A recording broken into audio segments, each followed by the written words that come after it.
Assalamualaikum warahmatullahi wabarakatuh. Selamat siang, semoga kita semua selalu dalam keadaan sehat walafiat. Tak lupa kami ucapkan terima kasih kepada Ibu Fitria Ulfa, SPMM, selaku dosen pada mata kuliah pengantar ilmu dan teknologi kemaritiman, Fakultas Ilmu Kelautan dan Perikanan Universitas Maritim Raja Ali Haji. Sebelumnya, perkenalkan saya Nur Salsabila. Selanjutnya ada Lia Natalia Waroka, Yurike Nabila Syafreza, Delatri Ananda, dan Grace Sylvia Silitonga. Baik, kami akan menjelaskan tentang potensi sumber daya maritim. Nah, di sini kami akan menjelaskan terkait sumber daya maritim Indonesia, sumber daya maritim di Kepulauan Riau, selanjutnya ada padang lamun, rumput laut, dan pantai. Nah, untuk penjelasan pertama, saya persilahkan kepada Grace. Sumber daya maritim Indonesia. Sumber daya maritim adalah segala sesuatu yang ada di dasar maupun di permukaan laut yang dapat kebutuhan hidup manusia agar hidup lebih sejahtera. Yang termasuk sumber daya maritim yang pertama ada ikan, rumput laut, garam, terumbu karang, hutan mangrove, para wisata, minyak bumi, dan lain-lainnya. Terima kasih.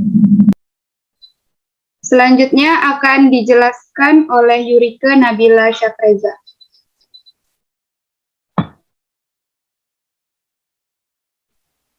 Potensi kemaritiman Provinsi Kepulauan Riau. Potensi kemaritiman terbagi 4 poin, yaitu sumber daya kelautan dan perikanan, wisata bahari atau maritim, energi berkelanjutan, dan jasa transportasi, pelayaran, dan perdagangan. Dalam 4 poin ini, potensi yang ditimbulkan adalah 1. Sumber daya kelautan dan perikanan, contohnya adalah penghasil ikan dari laut, ada wisata bahari, selanjutnya lalu energi berkelanjutan itu contohnya seperti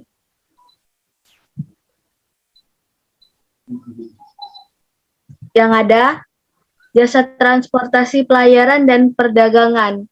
Jasa ini transportasi yang melewati laut-laut dari Provinsi Kepulauan Riau itu sendiri.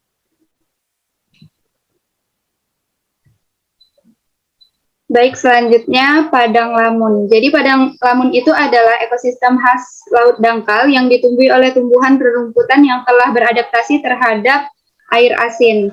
Nah, rerumputan tersebut adalah anggota dari tumbuhan monokotil, berbunga, berdaun berbunga, dan memiliki akar rimpang, sehingga tumbuhan tersebut mampu bertahan dari hempasan ombak dan arus. Nah, lamun ini memiliki fungsi yang sangat penting bagi ekosistem laut, seperti dalam stabilisasi sedimen, peningkatan kualitas air, terus ada siklus karbon dan nutrisi, serta menyediakan habitat bagi berbagai bentuk kehidupan di perairan pantai dan sebagai tempat pembibitan, tempat berteduh, dan tempat mencari makan bagi banyak spesies di lautan. Selanjutnya, padang lamun itu juga berperan penting dalam menopang kehidupan terumbu karang dan juga produktivitas perikanan lainnya. Untuk potensi wisata, padang lamun itu secara ekologis berfungsi sebagai makanan ikan, seperti yang telah disebutkan tadi, daerah asuhan, perlindungan perlindungan bagi berbagai jenis biota perairan. Nah, jadi padang lamun ini juga sangat berpotensi untuk dikembangkan menjadi ekowisata bahari. Nah, mengingat Indonesia itu adalah negara kepulauan yang luas lautan dan terdapat banyak pulau-pulau kecil. Selanjutnya, terkait rumput laut akan dijelaskan oleh Delatri Ananda. Ya, terima kasih. Rumput laut merupakan salah satu sumber daya hayati yang terdapat di wilayah pesisir dan laut. Sumber daya ini biasanya dapat ditemui di perairan yang berasosiasi dengan keberadaan ekosistem terumbu karang. Rumput laut atau yang biasa disebut dengan swid merupakan tanaman makroalga yang hidup di laut yang tidak memiliki akar, batang, dan daun sejati, dan pada umumnya hidup di dasar perairan.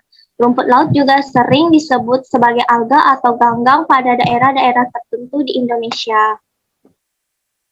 Selanjutnya,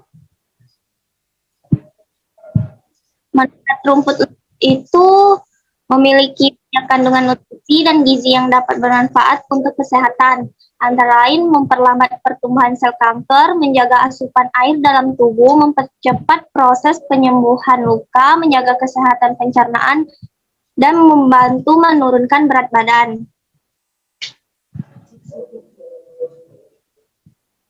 Slide selanjutnya.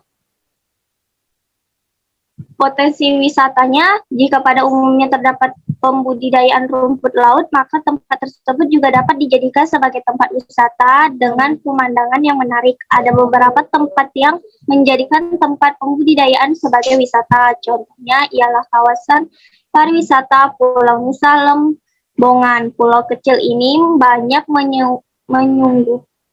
menyuguhkan tempat rekreasi alam pasir putih. Namun berbeda jika Anda berada di pantai Lebao. Di objek wisata ini Anda akan menemukan pemandangan alam beda dan baru karena di kawasan pantai Lebao ini menjadi tempat budidaya rumput laut. Baik, selanjutnya akan dijelaskan oleh Lia Natalia Waroka. Kepada Lia dipersilahkan. Ya, baik, terima kasih. Selanjutnya ada potensi sumber daya maritim pantai.